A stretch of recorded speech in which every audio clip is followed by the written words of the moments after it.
So if you think about it, people wake up in the morning, they begin to think about their problems. Those problems are circuits of memories in the brain. Each one of those memories are connected to people and things at certain times and places. And if the brain is a record of the past, the moment they start their day, they're already thinking in the past. Each one of those memories has an emotion. Emotions are the end product of past experiences. So the moment they recall those memories of their problems, they all of a sudden feel unhappy, they feel sad, they feel pain. Now, how you think and how you feel creates your state of being. So the person's entire state of being when they start their day is in the past. So what does that mean? The familiar past will sooner or later be predictable future. So if you believe that your thoughts have something to do with your destiny, and you can't think greater than how you feel, or feelings have become the means of thinking, by very definition of emotions, you're thinking in the past. And for the most part, you're going to keep creating the same life. So then people grab their cell phone, they check their WhatsApp, they check their text, they check their emails, they check Facebook, they take a picture of their feet, they post it on Facebook, they tweet something, they do Instagram, they check the news, and now they feel really connected to everything that's known in their life. And then they go through a series of routine behaviors. They get out of bed on the same side, they go to the toilet, they get a cup of coffee, they take a shower, they get dressed, they drive to work the same way, they do the same things, they see the same people, they push the same emotional buttons, and that becomes the routine, and it becomes like a program. So now they've lost their free will to a program, and there's no unseen hand doing it to them. So when it comes time to change, the redundancy of that cycle becomes a subconscious program. So now 95% of who we are by the time we're 35 years old is a memorized set of behaviors, emotional reactions, unconscious habits, hardwired attitudes, beliefs, and perceptions that function like a computer program. So then a person can say with their 5% of their conscious mind, I want to be healthy, I want to be happy, I want to be free. But the body's on a whole different program. So then how do you begin to make those changes? Well, you have to get beyond the analytical mind, because what separates the conscious mind from the subconscious mind is the analytical mind. And that's where meditation comes in, because you can teach people through practice how to change their brainwaves, slow them down. And when they do that properly, they do enter the operating system where they can begin to make some really important changes. So most people then wait for crisis or trauma or disease or diagnosis. They wait for loss, some tragedy to make up their mind to change. And my message is, why wait? And you can learn and change in a state of pain and suffering, or you can learn and change in a state of joy and inspiration. And I think right now, the cool thing is that people are waking up. Well, the stronger the emotional reaction you have to some experience in your life, the higher the emotional quotient, the more you pay attention to the cause. And the moment the brain puts all of its attention on the cause, it takes a snapshot, and that's called a memory. So long-term memories are created from very highly emotional experiences. So what happens then is that people think neurologically within the circuitry of that experience, and they feel chemically within the boundaries of those emotions. And so when you have an emotional reaction to someone or something, most people think that they can't control their emotional reaction. Well, it turns out if you allow that emotional reaction, it's called a refractory period, to last for hours or days, that's called the mood. I say to someone, hey, what's up? You say, I'm in a mood. Well, why are you in a mood? Well, I had this thing happen to me 5 days ago, and I'm having one long emotional reaction. If you keep that same emotional reaction going on for weeks or months, that's called temperament. Why is he so bitter? I don't know, let's ask him. Why is he so bitter? Why are you bitter? Well, I had this thing happen to me 9 months ago. And if you keep that same emotional reaction going on for years on end, that's called a personality trait. And so learning how to shorten your refractory period of emotional reactions is really where the work starts.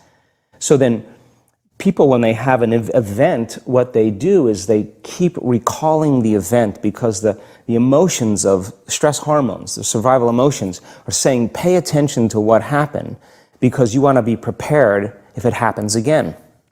Turns out most people spend 70% of their life living in survival and living in stress. So they're always anticipating the worst case scenario based on a past experience. And they're literally, out of the infinite potentials in the quantum field, they're selecting the worst possible outcome, and they're beginning to emotionally embrace it with fear. And they're conditioning their body into a state of fear. Do that enough times, body has a panic attack without you. You can't even predict it because it's programmed subconsciously. So then you say to the person, why are you this way? And they'll say, I am this way because of this event that happened to me 15 or 20 years ago. And what that means from a biological standpoint is that they haven't been able to change since that event. So then the emotions from the experience tend to give the body and the brain a rush of energy. So people become addicted to the rush of those emotions, and they use the problems and conditions in their life to reaffirm their limitation, so at least they can feel something. So now when it comes time to change, you say to the person, why are you this way? Well, every time they recall the event, they're producing the same chemistry in their brain and body as if the event is occurring, firing and wiring the same circuits and sending the same emotional signature to the body.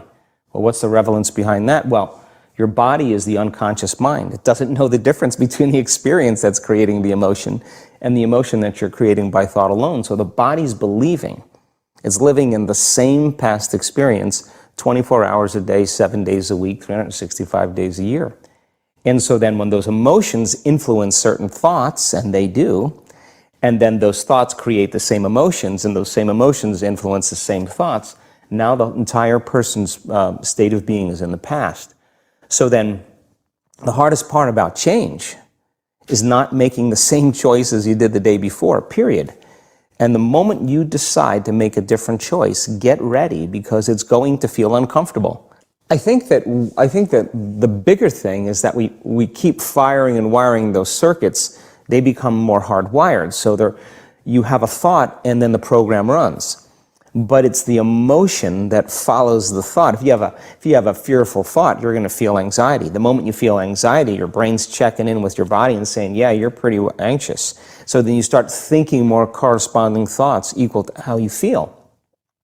Well, the redundancy of that cycle conditions the body to become the mind. So now, when it comes time to change, the person steps into that river of change and they make a different choice, and all of a sudden, they don't feel the same way.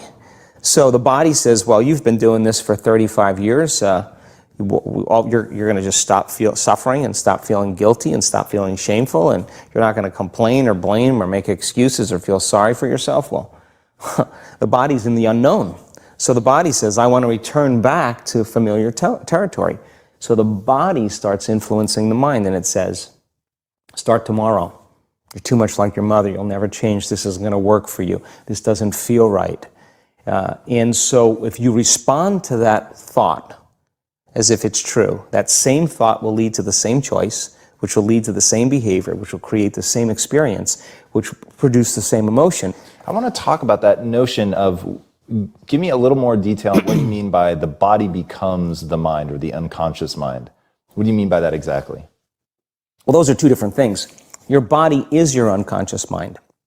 In a sense, if you're sitting down and you start thinking about some future worst-case scenario that you're conjuring up in your mind, and you begin to feel the emotion of that event, your body doesn't know the difference between the event that's taking place in your world, outer world, and what you're creating by emotion or thought alone.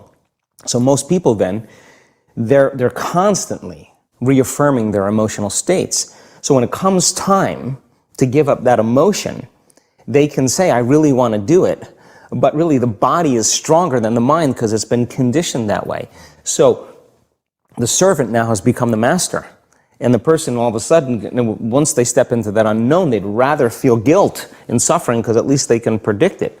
Being in the unknown is a scary place for most people because the unknown is uncertain. And people say to me, well, I can't predict my future. I'm in the unknown, and I always say the best way to predict your future is to create it. Not from the known, but from the unknown. What thoughts do you want to fire and wire in your brain? What behaviors do you want to demonstrate in one day? The act of rehearsing them mentally, closing your eyes, and rehearsing the action of what you want, by closing your eyes and mentally rehearsing some action, If you're truly present, the brain does not know the difference between what you're imaging and what you're experiencing in 3D world. So then you begin to install the neurological hardware in your brain to look like the event has already occurred. Now, your brain is no longer a record of the past. Now it's a map to the future. And if you keep doing it, priming it that way, the hardware becomes a software program. And who knows, you just may start acting like a happy person. And then I think the hardest part is to teach our body emotionally what the future will feel like ahead of the actual experience. So what does that mean? You can't wait for your success to feel empowered. You can't wait for your wealth to feel abundant. You can't wait for your new relationship to feel love, or your healing to feel whole. I mean, that's the old model of reality, of cause and effect, waiting for something outside of us to change how we feel inside of us. And when we feel better inside of us, we pay attention to whoever or whatever caused it. But what that means then is that from the Newtonian world is that most people spend their whole life living in lack, waiting for something to change out there.